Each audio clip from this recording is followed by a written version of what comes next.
देखो यूजीसी इनको बहुत ज़्यादा पूछता है, हम इनके बारे में पढ़ लेते हैं जैसे कि एआई का यूज़ कब से हो रहा है, इस एआई की स्थापना कब से हुई, किसने की?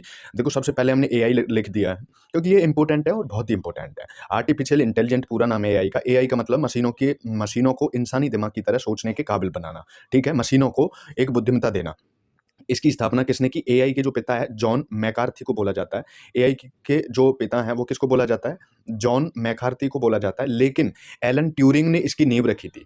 किसने रखी थी? एलन ट्यूरिंग ने। तो दोनों आ सकते हैं और दोनों को ही हमें याद करना पड़ेगा। एआई का जो पिता है जॉन मैकार्थी को कहा जाता है, लेकिन इसकी जो नींव थी एलन ट्यूरिंग ने रखी थी। कब से रखी है? 1956 में एक कॉन्फ्रेंस के दौरान आर्टिफिशियल इंटेलिजेंट शब्द का पहली बार इस्तेमाल हुआ था, क्योंकि वैज्ञानिक चाहते थे कि मशीनों को भी इंसानों की तरह सोचना आ सके और खुद फैसले ले सकें और उन जटिल समस्याओं को हल कर सकें जो आसानी से इंसान नहीं कर पाता। अब बात कर लेते हैं कैलकुलेटर की। तो कैलकुलेटर की स्थापना किसने की? तो इसका जो आविष्कार है वो ब्लेज पास्कल ने किया था। और कब किया था? 1642 में, 1642 मतलब बहुत ज़्यादा पहले कर लिया। क्योंकि पास्कल के पिता एक टैक्स कर अधिकारी थे और उन्हें दिन-रात हिसाब-किताब करना पड़ता था। अपने पिता की मदद करने के लिए उनका जो काम था आसान करने के लिए पास्कल ने ये मशीन बनाई, जिसका नाम था कैलकुलेटर और कैलकुलेटर को पास्कल ने बनाया 1642 में। टेलीविज़न की बात करें तो टेलीविज़न की स्थापना स्कॉटलैंड के एक वैज्ञानिक थे जॉन लॉगी वेयर्ड। कौन थे? टीवी से याद कर लेना, टीवी के वी से वेयर्ड। तो आ जाएगा जॉन लॉगी वेयर्ड ने स्थापना की। कब की? 1925 से 1926 में। और इसका सफल प्रदर्शन किया था, क्योंकि उस समय रेडियो पर सिर्फ आवाज़ सुनी जा सकती है। वैज्ञानिकों ने सोचा कि अगर आवाज़ हवा में भेजी जा सकती है, तो तस्वीरें मतलब जो हम देखते हैं वो भी क्यों नहीं भेजे जा सकते? इसी सोच ने टीवी को जन्म दिया। अब चौथे पे आ जाते हैं कंप्यूटर। कंप्यूटर के जो खोजकर्ता हैं या पिता कहा जाता है, वो कहा जाता है चार्ल्स बेबेज को।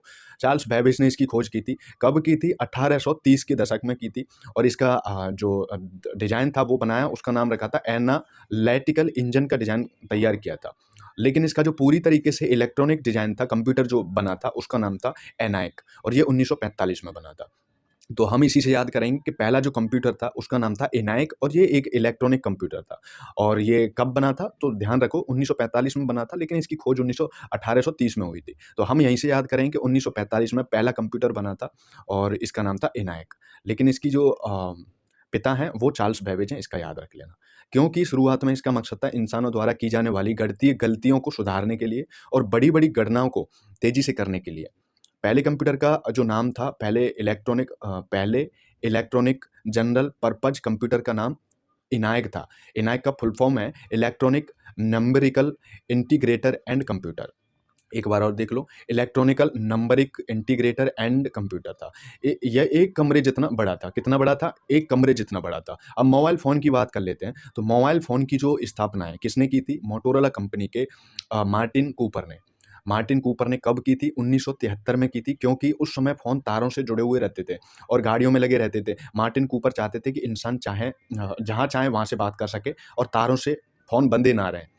अब हवाई जहाज़ की बात कर लेते हैं, तो हवाई जहाज़ की जो स्थापना है हवाई जहाज़ की जो रचना है, जो उन पिता हैं, वो कहे जाएँगे राइट बंधु। ये 2 भाई थे, इसलिए राइट बंधु कहते हैं इनको।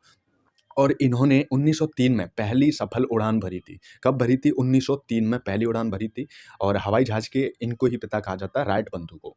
और क्योंकि इंसान हमेशा से ही पंछियों की तरह उड़ना चाहता था, राइट बंधुओं ने ग्लाइडर्स पर प्रयोग किए और अंततः एक इंजन लगाकर उड़ने वाली मशीन बनाई, ताकि जो सफ़र है, वो तेज़ और आसान हो सके। अब बात कर लेते हैं ड्रोन की, तो ड्रोन का जो इतिहास है पुराना है, ये मिलिट्री से जुड़ा हुआ है। किसने की और कब की? पहले मानव रहित विमान का इंग्लिश में नाम है अनमैन्ड एरियल व्हीकल, ऐसा विमान जिसमें इंसान नहीं बैठा रहता। उसकी पहले अनमैन्ड यूएवी का जो नाम था कैटरिंग बग था। कैटरिंग बग क्यों था? क्योंकि 1918 में प्रथम विश्व युद्ध के दौरान, कब? 1918 में प्रथम विश्व युद्ध के दौरान बनाया गया था और इसे बनाने वाले का नाम था, जो वैज्ञानिक थे, चार्ल्स कैटरिंग। चार्ल्स कैटरिंग ने ही इनको कैटरिंग बग बोल दिया था।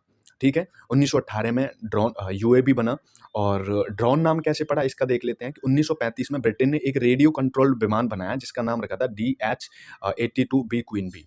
और क्यों बनाया था? इसका इस्तेमाल पायलटों को बिना खतरे में डाले एंटी एयरक्राफ्ट गनर्स तोप चलाने के लिए एंटी एयरक्राफ्ट गनर्स तोप चलाने वालों के को टारगेट करने के लिए, उनकी प्रैक्टिस करने के लिए इसका यूज़ किया था, इसका उपयोग किया था। क्योंकि इसका जो नाम था क्वीन बी था। देखा अभी आपने, मैंने ऊपर बताया था इसका जो नाम था पूरा क्वीन बी था। क्वीन बी का मतलब होता है रानी मधुमक्खी, और इसीलिए जब से इसका जो नाम है ऐसे विमानों का ड्रोन रख दिया है। वैसे इनको यूएवी भी बोलते हैं और ड्रोन भी बोलते हैं।